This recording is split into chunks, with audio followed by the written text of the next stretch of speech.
Good morning everyone, my name is Srishti Banode और आपके इस 2021 10th स्टैंडर्ड के सेशन के लिए आपकी केमिस्ट्री टीचर मैं हूँ। ठीक है, तो अभी इस सब्जेक्ट को स्टार्ट करने के पहले हम लोग आज सिर्फ इसका एक इंट्रोडक्शन देखते हैं कि एक्चुअली हमें इस सब्जेक्ट में पढ़ना क्या है, राइट? क्योंकि किसी भी चीज़ को स्टार्ट करने से पहले उसके बारे में जानना बहुत इंपॉर्टेंट है।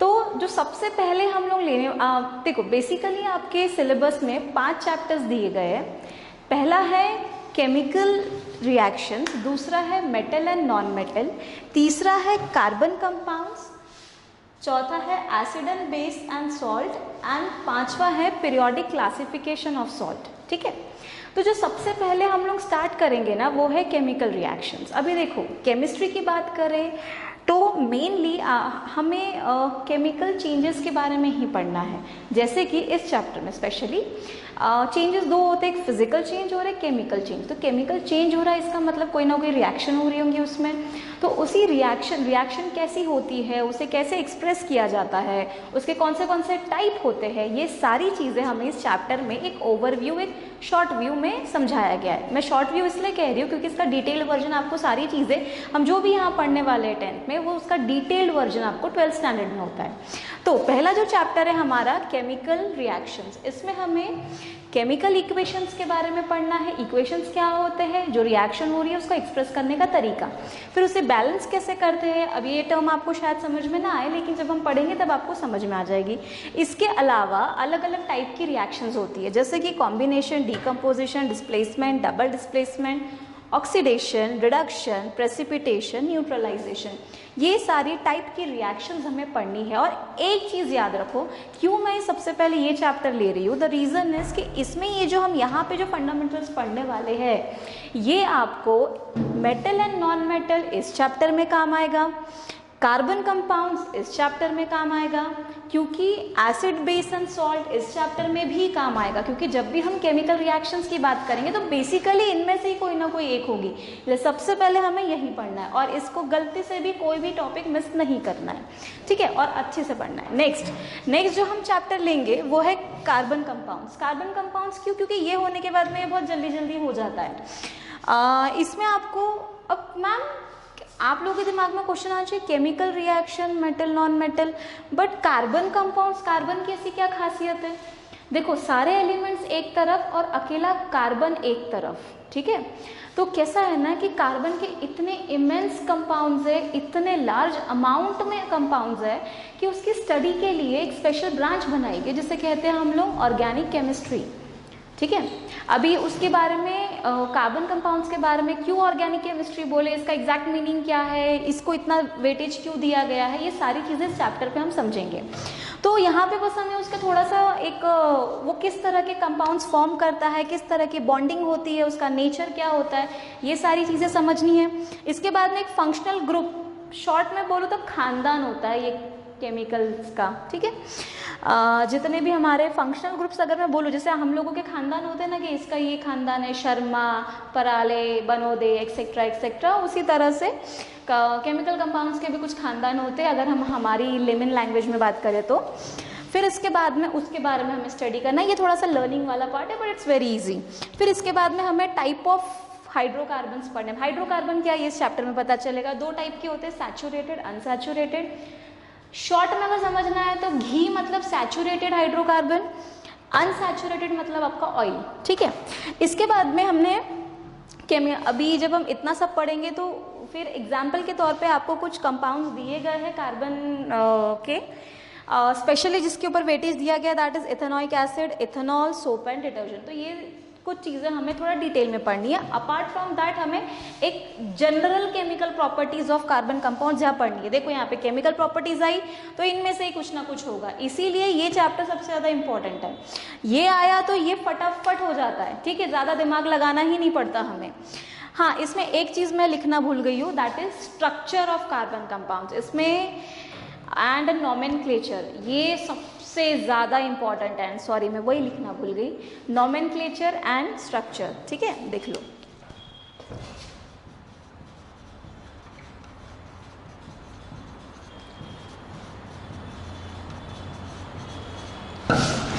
तो ये जो टॉपिक है नॉमेनक्लेचर एंड स्ट्रक्चर, एक बात याद रखो कि नॉमेनक्लेचर पे शॉर्ट क्वेश्चन है, ठीक है। ऐसा कोई पेपर नहीं होगा जिसमें इसके लिए क्वेश्चन ना हो, गारंटी से एक क्वेश्चन होगा, तो डिटेल में होगा या तो फिर शॉर्ट में होगा या एमसीक्यू होगा, कुछ भी होगा, लेकिन गारंटी से एक क्वेश्चन होना ही होना है। इसके बाद में जो हम टॉपिक कवर अप करने वाले हैं वो है हमारा मेटल नॉन मेटल नहीं, एसिड बेस एंड सॉल्ट। अब एसिड बेस एंड सॉल्ट क्या है, क्यों, किसे बोलते हैं हम, क्यों एक पर्टिकुलर सब्जेक्ट को, टॉपिक को या सब्सटेंस को हम एसिड कहते हैं, किसी को बेस कहते हैं, किसी को सॉल्ट कहते हैं, वो सब हमें इस चैप्टर में समझ में आएगा। फिर उसको अलग अलग साइंटिस्ट ने कैसे डिफाइन किया हुआ है, कौन सी अलग अलग थियोरीज है वो हमें इसमें देखनी है, उनके जनरल प्रॉपर्टीज, जनरल एग्जाम्पल और उन एग्जाम्पल के यूजेस क्या क्या है, हमें ये देखना है इस चैप्टर में। और एक सबसे इंपॉर्टेंट कंसेप्ट जिसके ऊपर एक क्वेश्चन आने के चांसेस हमेशा होते हैं, दैट इज पीएच स्केल। या तो उसके इंपॉर्टेंस पे आएगा, या तो उस कंसेप्ट पे आएगा, या तो उससे रिलेटेड कोई गिव रीजन या कोई शॉर्ट नोट, इस तरह से क्वेश्चन इस पे आते हैं। इसके बाद में ये जो सॉल्ट है दिए गए हैं, सॉल्ट मीन्स क्या, हम जब रिएक्शंस पढ़ेंगे धीरे धीरे चैप्टर में जाएंगे तब हमें समझ में आएगा कि इसमें हमें कुछ प्रिपरेशंस ऑफ पर्टिकुलर सॉल्ट दिए गए। ये जो सॉल्ट टॉपिक है ना, इसी से रिलेटेड है ये, और इनमें से एक कोई ना कोई तो आएगा एग्जाम में, कुछ ना कुछ उसमें से रिलेटेड आपको 2 से 5 मार्क के बीच में एक क्वेश्चन इसमें से आना ही है, ठीक है। अभी इनके सबके हमें फॉर्मेशन पढ़ने के लिए बनाया कैसे जाता है, इसके बाद में हमें ये देखना है इस चैप्टर में कि इनका यूज़ क्या है, ठीक है। अभी इसके बाद में जो हम टॉपिक कवर अप करने वाले हैं वो है metal and non metal. Metal non metal ये हम बचपन से पढ़ते आ रहे हैं कि ये चीज़ मेटल है, ये चीज़ नॉन मेटल है। आई डोंट थिंक सो कि आप 10th स्टैंडर्ड में इतना बताने की ज़रूरत है, लेकिन फिर भी यस, वो हम जो जनरल क्लासिफिकेशन करते थे वो अलग है, लेकिन अब यहाँ पे हमें केमिकल प्रॉपर्टीज़ के पॉइंट ऑफ व्यू से देखना है, ठीक है। नो डाउट हम फिजिकल प्रॉपर्टीज़ भी देखने वाले हैं, लेकिन सबसे इंपॉर्टेंट जो है आपकी केमिकल प्रॉपर्टीज़ है। मैंने पहले ही बता दिया कि ये चैप्टर कवर अप हो गया तो ये सारी चीज़ें फटाफट हो जाएंगी। फिर इसके बाद में रिएक्टिविटी ऑफ द सीरीज़। अब रिएक्टिविटी का अगर मैं आपको शॉर्ट में समझाऊँ तो जैसे अगर आप आयरन लेते हो और गोल्ड लेते हो, आयरन जल्दी रस्ट होता है, गोल्ड रस्ट नहीं होता है। सिल्वर काली क्यों पड़ जाती है ना, हमारे घर में होता है वो कॉपर का वेसल जो हम भगवान के सामने रखते हैं, वो क्या कहते हैं उसे, लोटा समथिंग है ना, पॉट जो भी है, आप लोग जो भी कहते होगे, तो उसका कलर क्यों चेंज हो जाता है, एक्सेट्रा एक्सेट्रा। तो वो क्यों इतने जल्दी, गोल्ड का तो हुआ नहीं, उसका क्यों हो गया, सिल्वर का तो ब्लैक हो गया। ये सारी चीज़ें क्यों ऐसा वो रिएक्ट कर रहा, क्यों वो वैसा रिएक्ट नहीं कर रहा, it depends on their reactivity. और उसके ऊपर एक सीरीज़ बनाई गई है। सीरीज़ मतलब वो आपके यूट्यूब वाली सीरियल्स की सीरीज़ नहीं, ठीक है, वीडियोज़ वाली सीरीज़ नहीं, ये रिएक्टिविटी सीरीज़ है। Please don't connect two things. फिर फॉर्मेशन ऑफ कंपाउंड। अभी यहाँ पे हमें इसके बाद में मेटल एंड नॉन मेटल के हमें 2 टाइप के कंपाउंड का फॉर्मेशन देखना है। अभी आयोनिक एंड कोवैलेंट, एक चीज़ याद रखना, इसके बाद वाला जो लेक्चर्स होने वाले हैं गलती से भी वो मिस मत करना, क्योंकि उसमें मैं सारी आपकी बेसिक चीज़ें लेने वाली हूँ। ये सारा सिलेबस स्टार्ट करने से पहले उसमें हम लोग ये आयोनिक क्या है, कोवैलेंट क्या है, हम लोग उसका सिर्फ बेस लेने वाले हैं, ताकि यहाँ समझने में हमें आसानी हो। आपने 9th में क्या पढ़ा मुझे नहीं पता, इट्स माय ड्यूटी कि मैं आपका बेस पूरा क्लियर कर दूँ। फिर इसके बाद में मेटल्स तो है, लेकिन वो हमें ज़मीन में ऐसी तो नहीं कि ज़मीन से खोदा और हमें ऐसे ही मिल गए, ऐसा तो होगा नहीं। तो बेसिकली हमको कहीं ना कहीं से वो निकालना पड़ा होगा।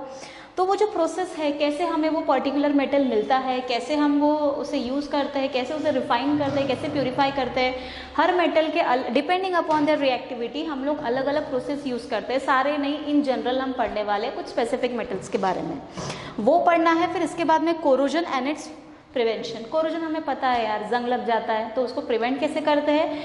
मैं घर इवन अगर आप देखो बारिश आने से पहले हम लोग, अगर हमारे घर में आयरन की अगर विंडो पैन्स वगैरह है तो हम उसको पेंट कर देते, तो बेसिकली हम क्या करें, कोरोड होने से उसे बचा रहे हैं, ठीक है।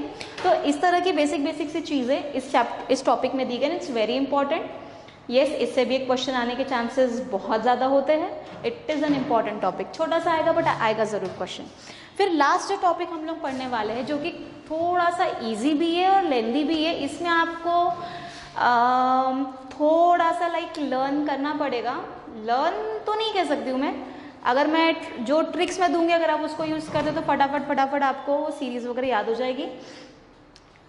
थोड़ा सा कन्फ्यूजिंग होगा लेकिन ईजी है ये चैप्टर, एक्चुअली काफ़ी ज़्यादा ईजी है।